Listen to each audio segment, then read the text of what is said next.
Hello, my name is Anthony Mohr, and this summer I've been working with Professor Ayoa and Professor Matthijssen, along with the other members of our group, studying the topic of diel-vertical migration, which is basically the daily mass migration of organisms in the ocean and lakes to and from the surface. And I've been looking at this topic from a sort of microscopic numerical viewpoint.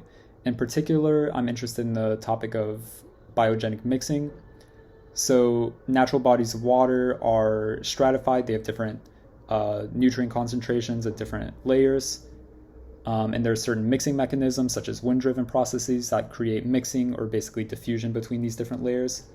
And in the research community, there's been debate on the topic of biogenic mixing, or basically biologically generated mixing. And the question is, do large numbers of migrating organisms create significant mixing of nutrients and carbon and oxygen in their bodies of water, particularly in areas such as the bathypelagic zone of the ocean, where other mixing mechanisms might be less prevalent. And this question is really important for our understanding of natural bodies of water, and this sort of thing could be implemented in ocean and climate models once researchers have a better understanding of it. So I've been looking particularly at the case of biogenic mixing caused by low Reynolds number swimmers. And so I've started with some basic equations for fluid flows created by small spherical microswimmers, and I've been programming some simulations, trying to implement realistic swimmer motion, and getting some results where I have, looking at how tracer particles are entrained or basically displaced, and looking at effective diffusivity and mean drift velocity.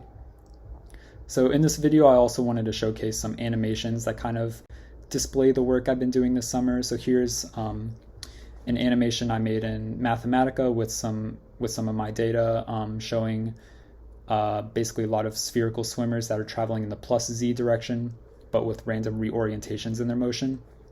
And they're sort of displacing or pushing around this little tracer particle that's the blue sphere near the origin. And here's a video where you have a plane of tracer particles located at z equals 0, and a swimmer travels through them and entrains a lot of them. Here's a video where you have a large number of swimmers that have different values of alpha, which is basically a phototactic susceptibility variable. So swimmers with a high value of alpha travel very much in a straight line, but swimmers with a lower alpha kind of meander around the direct path. And here's an animation showing some basic run and tumble motion, which is something I want to implement more in my models.